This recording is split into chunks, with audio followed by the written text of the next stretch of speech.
Welcome to the Kickoff Summit for National Historic Marker Weekend. We are thrilled you are with us for our special presentation with the History Guy.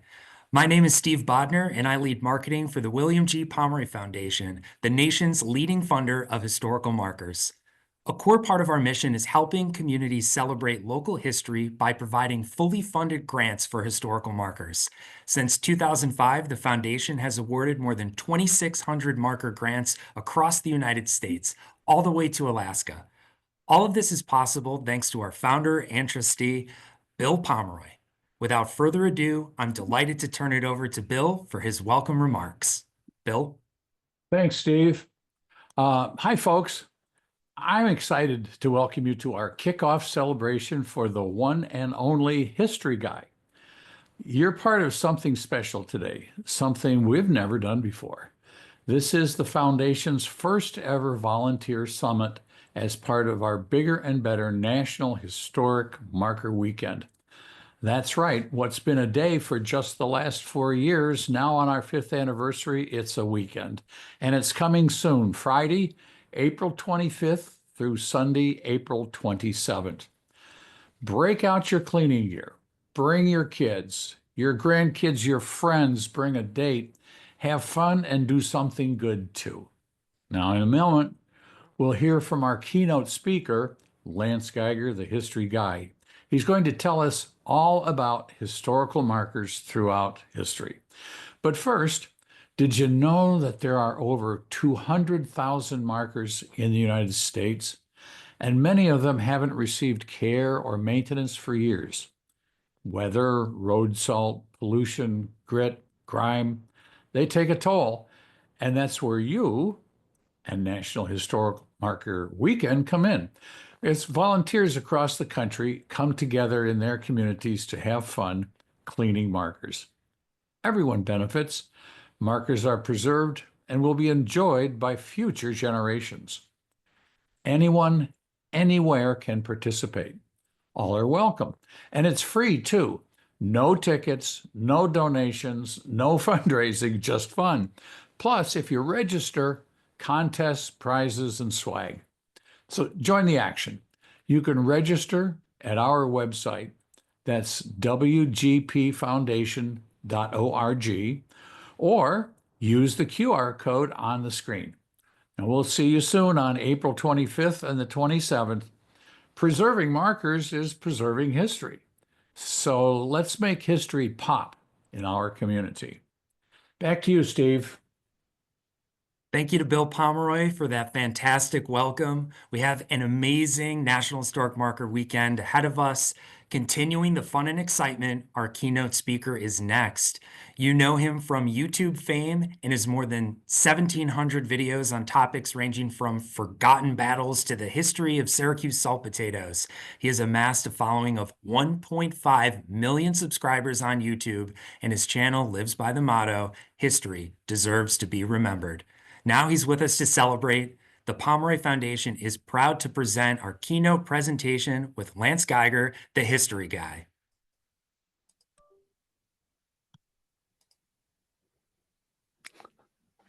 Well, there I am.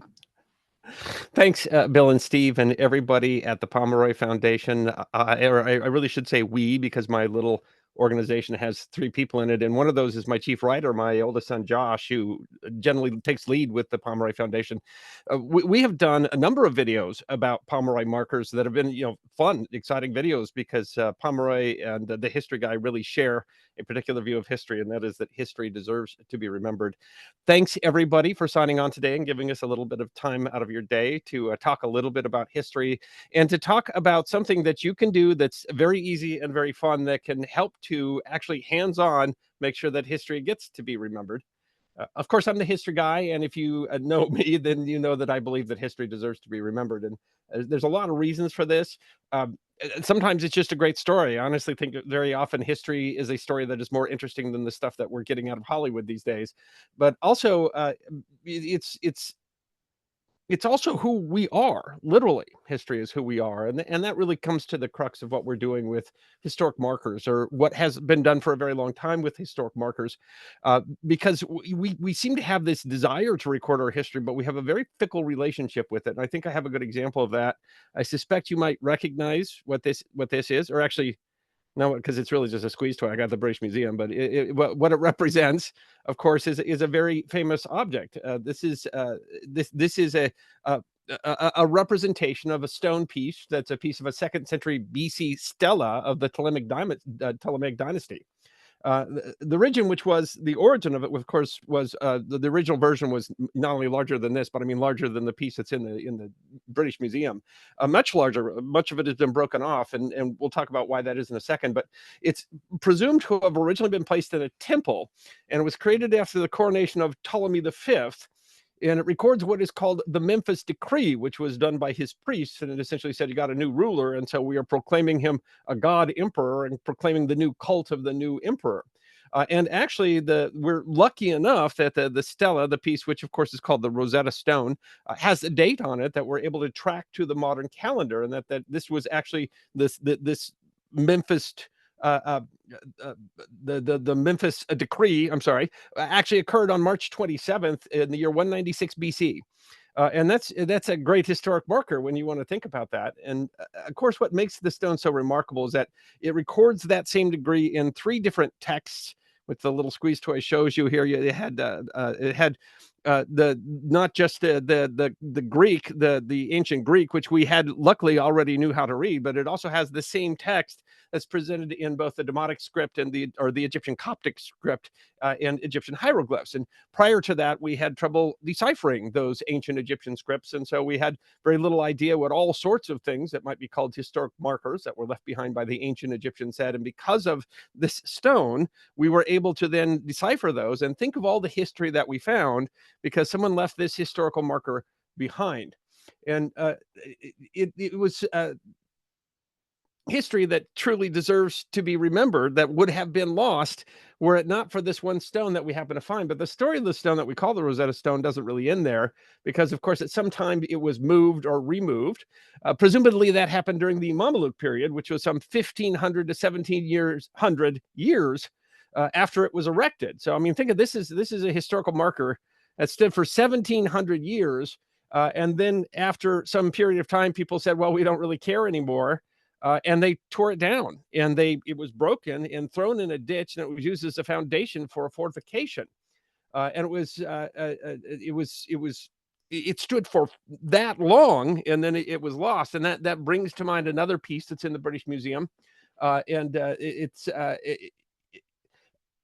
This piece is a piece of Sumerian cuneiform. It's a pillar of it's made in marble. It's a Sumerian cuneiform, and it's much older than actually the Rosetta Stone. It's some 4,500 years old, and they were only able to interpret the cuneiform that it's written, only be able to figure out what it said sometime in the around 2014. They finally determined what this thing said, and it's a funny story how this thing winds up in the British Museum. We'll get to that in a second, but.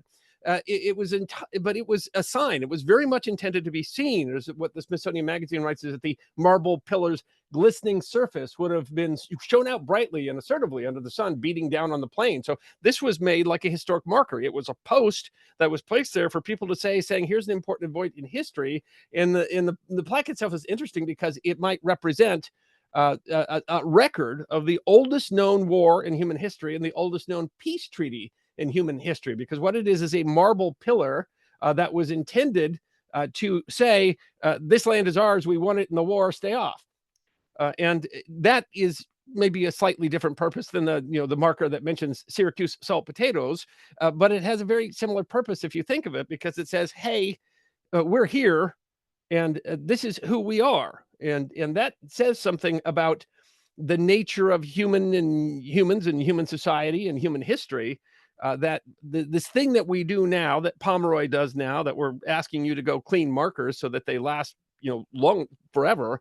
That thing that we're doing is not something new. It's something that appears to be part of the nature of human civilization. We always have this desire to not just remember our history, but to put it on a post stick it out there on the most permanent thing that we can so that people can read it and remember it, presumably people that come long after the events that occurred, so that they would know what those events are. And these things, they're not unique. There's hundreds of these stelae, they call them, or stone monuments all over the world. They find them in the New World, and in the Old World you find them in China. And we still do this sort of thing. I mean, the stelae, very much like Egyptian stelae, there's a half dozen of those on the Waterloo battlefield. Anybody who's been to Gettysburg knows that we still do this sort of thing, where we make a marker and talk about, what happened in the war, and say, hey, this land is ours because of the war. But this tells us that this idea to preserve history in a way that's public, presumably rather permanent, is inherent to humanity. It's something that's intrinsic to our culture. It's a statement about who we are, and that we feel we need to say that in a way that people can see, and leave that marker. So I mean, the Rosetta Stone really is an early version of a historical marker, of a Pomeroy marker. Uh, Historical markers today are somewhat modern. There's, like Bill said, around 200,000 of them in the United States, but those have all been placed roughly in the last 100 or 150 years. And of course, various examples of rock art well predate that. And it might roughly be considered to have a similar purpose, because what is a petroglyph if not someone saying in a very public way that presumably would last, hey, I was here. But going back to the Rosetta Stone and the thing that's called the Lagash border pillar, and I'm not sure if I'm pronouncing that correctly, but there's no ancient Mesopotamians around to correct me, so we'll assume that that's right. But this pillar, which was of such historical importance, was probably destroyed following the war. And that is, Lagash eventually lost the next war that came, and so someone tore the pillar down and threw it in a garbage heap, and then it somehow wound up in the possession of the Duke of Northumberland, which I guess I'll get into a little bit later about how exactly the British Museum comes up with things that it has. But you have to think that it had to be somewhat of a surprise to the person who posted that pillar that it would end up being deciphered in London. And the same thing really with the Rosetta Stone. So with the Rosetta Stone, after standing for more than 15 centuries, someone just decided it wasn't worth it anymore. It was thrown down into rubble. It was made as a foundation of a fortress. That fortress was actually attacked by Napoleon.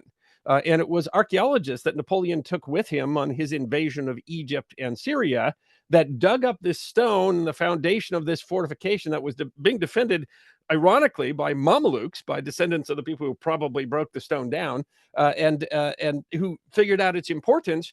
And then eventually the French were defeated by the British, who took it as war booty, which had to be a surprise to Ptolemy, who never thought that it actually belonged to the Mamelukes, more or less the French, more or less the British, that it wound up in London. And I don't know if he would be happy today or not that it's still around and it's viewed by millions of visitors. I don't know how many of them pay attention to his new religion. But I mean, would he be happy that it survived this long, or would be distressed that it was thrown and broken, and this broken piece is being shown to another people completely out of its context? I don't know.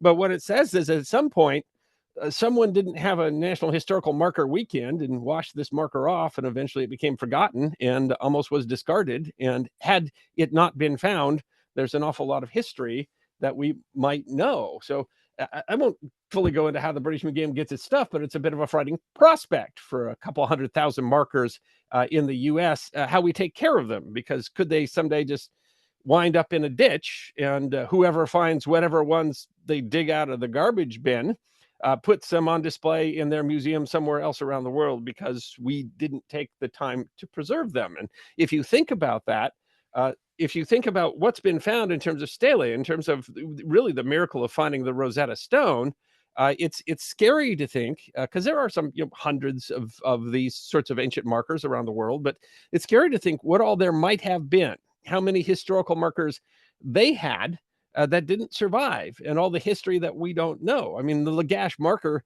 might represent the earliest war that's on record in human history, or there might have been more before that whose historical markers didn't survive this long. And it's a frightening concept.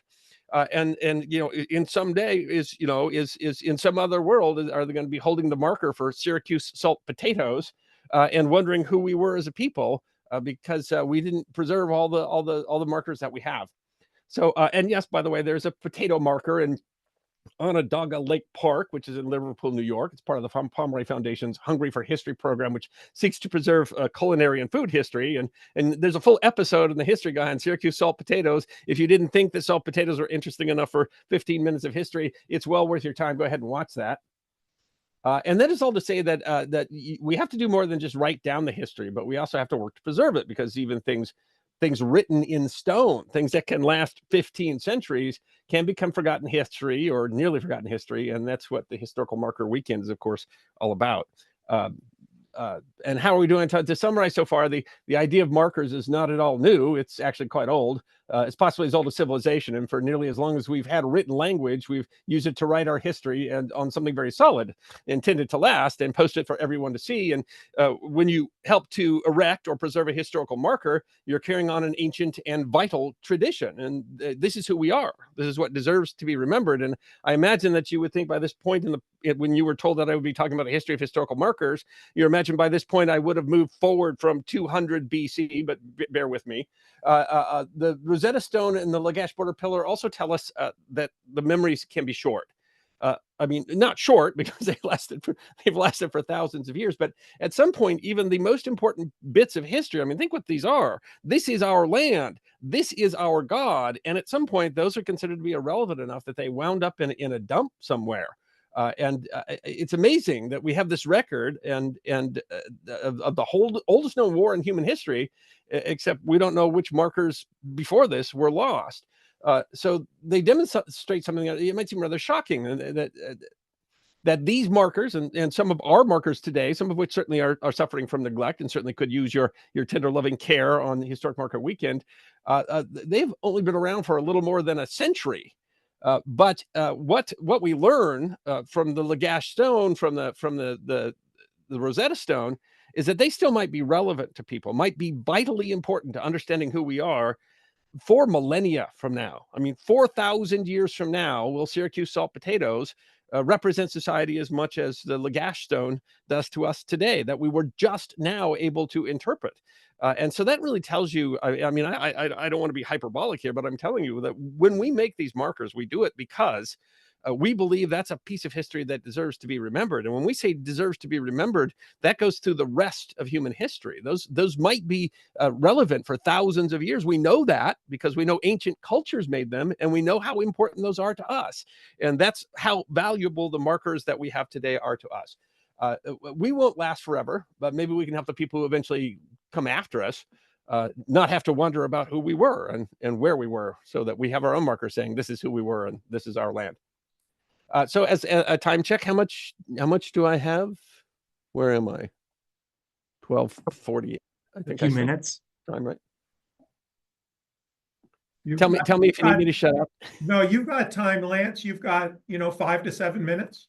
Okay, well, I'll keep going because now we're going to finally move forward. I'm gonna skip a lot and hop into the 19th century. We're going to go from 200 BC to about the 19th century, because that's when modern historical markers start to appear in the 19th century. The first, or one of the first schemes, and one that you might be familiar with if you've traveled at all, was the presented in England to the House of Commons by William Ewart in 1863.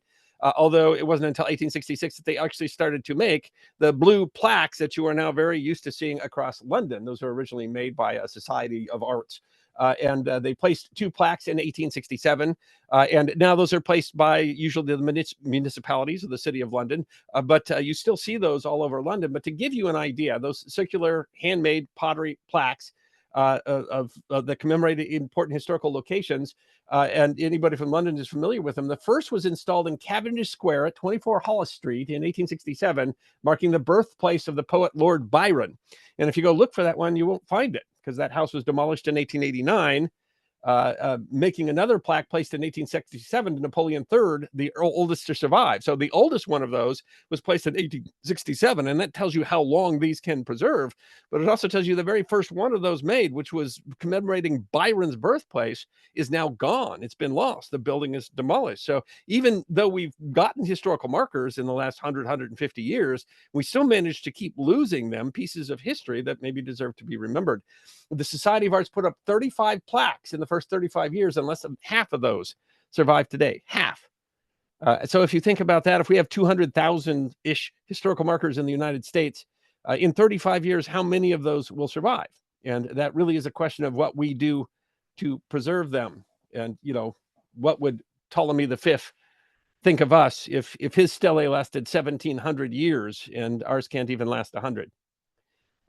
In the U.S., we began acts of historical preservation in 1889 when Congress authorized the president to reserve land in Arizona containing the Casa Grande ruin. That began the beginning of historic buildings or preserving historic buildings. Excuse me.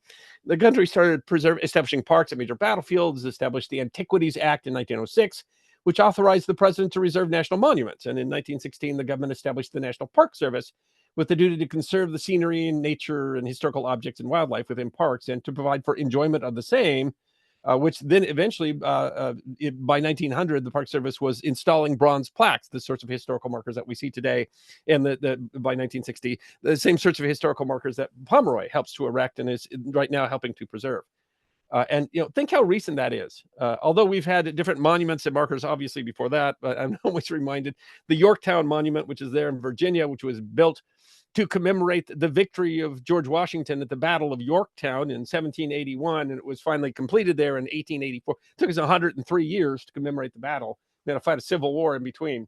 And then lightning struck and blew her head off, and then they had to glue it back on. If you ever go there, it's quite a story about the Yorktown Monument. But it really says to me, are we really good at recording our history, or are we kind of lagging in that, and are we protecting it in the way that we're supposed to?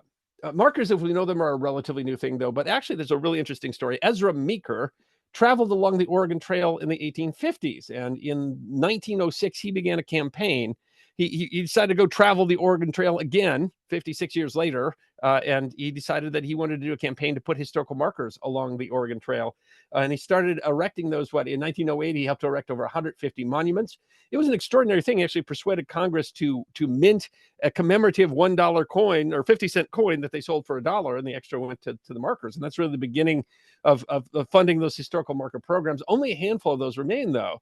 And they do cross that interesting line of recorded history, which is to say that these were actually historical markers made by someone who experienced that history, who in his later years wanted other people to remember that. And I think that reminds us another thing that's important, because I think we tend to, if you have a recency bias, which I think people certainly do, I think we have an opposite bias when it comes to history. And that's when we're looking at historical markers, do we often think, what's going on today do we want to commemorate? That if someone was to look back on our life, if 50 years from now, as we're the Ezra Meeker of the future, what are we going to come back and say people should remember from when we were alive that's going to be forgotten because things move very fast? I don't know if we need a marker to telephones that were attached to your wall, or life before you had a microwave oven. But do we always think in terms of that Ezra Meeker did, that this wasn't history to them? This is just his life experience. He just knew that it was history important to others. And are we always considering that and what we want to preserve to tell people about, what life was like before Google? Anyway, in 1913, Pennsylvania created the Pennsylvania Historical Commission, and then in 1915, the Texas Society of the Daughters of the American Revolution spearheaded a project to mark the historic route of the King's Highway, or the Camino Real, as it was called, the old San Antonio Road. That we're starting to see a number of state programs where we're getting more and more markers built, and that goes all the way into the early by the 1920s, mid 1920s. New York started a historical marker program in 1926. By the 1930s, most states were doing historical marker programs and providing funds for historical marker programs, and it really became something that became much more exciting as we built the automobile.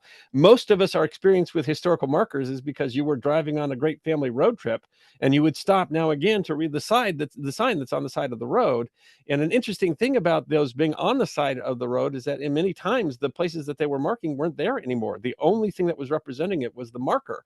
And you think about that, that's going to be your house someday. That might be your community someday. And the question is, do you want a marker there, and what would the marker represent? And that gives us a reason to be concerned, because we don't travel the roads like we used to. The Great American Road Trip is not what it used to be. We travel by different means now. And so if we tied our markers to driving across the road, then are they going to wind up like the Rosetta Stone, or are we going to figure out a way to continue to make them relevant in the modern world, because we know they'll be important to the future because they are our past? But how many of those markers are starting to see the fate of the Rosetta Stone? Despite these state programs as markers, urban renewal has had its effect on Americans' preservation of history. The Historic American Building Survey documented over 12,000 historical buildings since 1933.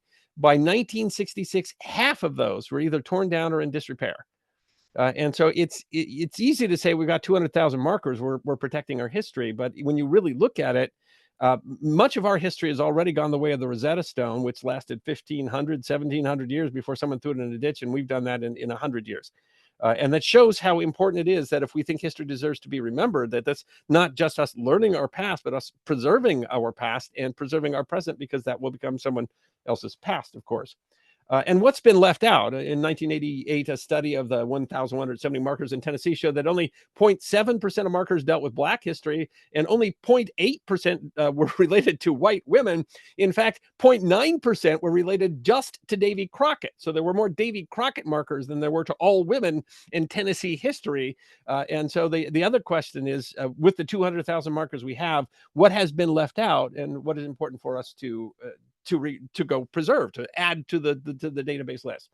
And this is all to highlight the work of foundations like the Pomeroy Foundation, as well as the work of many local historical societies, state societies, private donations. Lots of people put up these markers. The Pomeroy Foundation, they don't ask you to pay for markers. They ask you to show them what marker needs to be built, and they will help you pay for it. A fantastic organization that's protecting our history, and it shows how very important that is. So finally, to summarize, historical markers are both an ancient and a new tradition, and both the ancient and the new tell us how fragile history is. Even if the stone marker was built to last forever, only lasts 1,500 years, and that's not enough. And that's why those who think that history deserves to be remembered should be considering both the markers that have yet to be installed, that should be, and preserving those that we have, with which just a little bit of TLC, a little bit of your time, can bring that history to new generations. These markers that we have, those are the Rosetta Stones of our generation. Back to Steve. Thanks. Thank you to the history guy for that incredible presentation. We can't imagine a better person to kick off our festivities for National Historic Marker Weekend. We're grateful to you, Lance, for your time with us and for encouraging all of your viewers to join us and volunteer April 25th through the 27th. As we wrap up today's program, I'd like to introduce Bill Brower, Executive Director of the William G. Pomeroy Foundation. Bill has some closing remarks to send us off on a high note as we get ready for National Historic Marker Weekend. Thanks, Steve, and thanks to everyone for joining us today. I've been at the William G. Pomeroy Foundation only since last summer, so this is my first annual marker celebration. After I learned about the event and talked with Bill Pomeroy, I thought making it a weekend might be a good idea. Bill and others agreed, so now we can give more people the opportunity to participate, especially students and younger children who will have more availability over the weekend. It's great that we bring people who love history together, and they bring kids and grandkids and friends and neighbors. Although I'm still thinking about what markers I want to clean, I know my date will be my wife, Madge. I'm also encouraging my 3 sons and their girlfriends here in Syracuse, in central Pennsylvania, and in Jacksonville, Florida, to participate and bring their friends and work colleagues. The Browers can't wait for National Historic Marker Weekend. The ideas for Pomeroy markers come directly from people like you in communities like yours. We follow your lead, and we do everything we can to make your applications successful. And I want to add that when you successfully apply for a Pomeroy marker, it is fully funded. So it's the marker, the pole, and shipping that the grant provides for. Primary sources back up everything you read on our markers, because doing this helps us maintain the highest standard for historical accuracy. When you stop by the side of the road to read a Pomeroy marker and to take in the history it is commemorating, you can be confident that every word is based on historical fact. Historical accuracy is centrally important to us and our partners. We're actively inviting your ideas for markers in your communities. You all probably have people, places, and events near you that would benefit from a marker. Please access our website at wgpfoundation.org or by scanning the QR code on the screen. Here are 2 ideas to spur your imaginations and whet your appetites. In our Hungry for History program that Lance mentioned, talking about the Syracuse salt potato, a group of high school students in Binghamton, New York, received a grant to recognize Speedies, the local delicacy of skewered chunks of marinated, char-broiled meat on bread. And last Halloween, the History Guy did an episode on the legend of Sleepy Hollow that featured our legends and lore, headless horsemen, and Ichabod grain markers. I'll send us off by expressing my gratitude to Bill Pomeroy. What we do comes directly from his vision and generosity, and it's so exciting and rewarding for all of us to be part of it.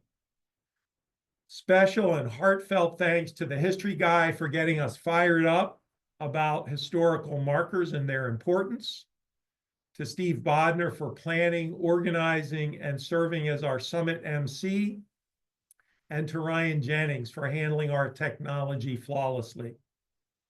Finally, please access the QR code to get more information about the William G. Pomeroy Foundation and our programs, and to sign up to volunteer and join us in having fun and doing good with your friends and families on National Historic Marker Weekend. You will soon receive an email with a link to replay today's summit. Please share it with friends and family and encourage them to join you as a volunteer. This concludes our program. Thank you for joining us.